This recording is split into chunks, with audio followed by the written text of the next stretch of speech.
د اسد څلېرویشتمې د اسلامي امارت د بیا واکمنېدو پنځمې کلیزې د لمانځلو لپاره د پام وړ چمتووالی نیول شوی. ویل کېږي چې دغه تاریخي ورځ به د خلکو او حکومتي مسؤلینو په پراخ ګډون او خوښیو سره ولمانځل شي.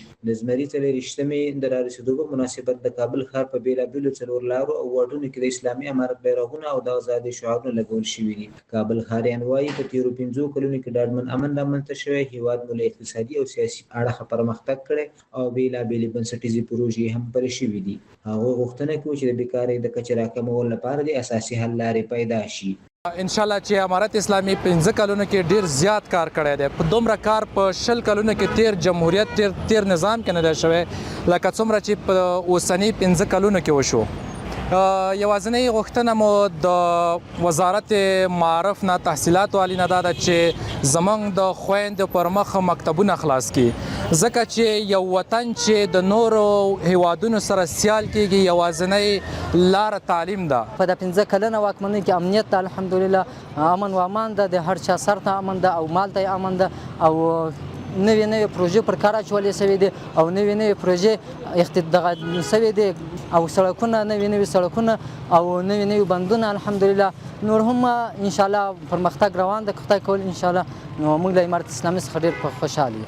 سرک و یا بیخی جور شده، پختکاری شده، کار جریان داره، زحمت کشیدن. یگانه مشکلی که ما داریم بیکاری است.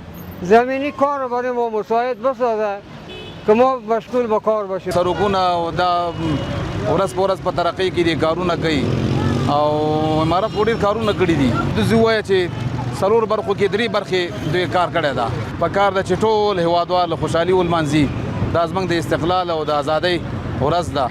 یو شمېر نوي ځوانان چې له ولایتونو څخه پلازمېنې کابل ته د اسد څلېرویشتمې ورځې د لمانځنې اړوند د خوښیو مراسمو کې د ګډون لپاره راغلي وایي خوښ دي چې هیواد مو امن او خپلواک دی. زه الحمدلله د اسلامي امارت نه ډېر زیات خوشحاله یم، ځکه چې موږ خپله درسو ته او خپله دغو ته خلاص یو. پخوا به جنګونه ورڅه به وو، نن دا خوشحالي او دا دغه موږ په یو اتفاق سره منځو. دا ټول د شهیدانو دغه فدایانو د وینو برکت ته نن موږ الحمدلله آزاد امن باندې ګرځو. زه الحمدلله ډېر خوشحاله یم چې د امارت اسلامي راغلی دی. د دې څخه ډېره مننه کوم او موږ چې اوس الحمدلله خپل درسو ته شور فارغ یو.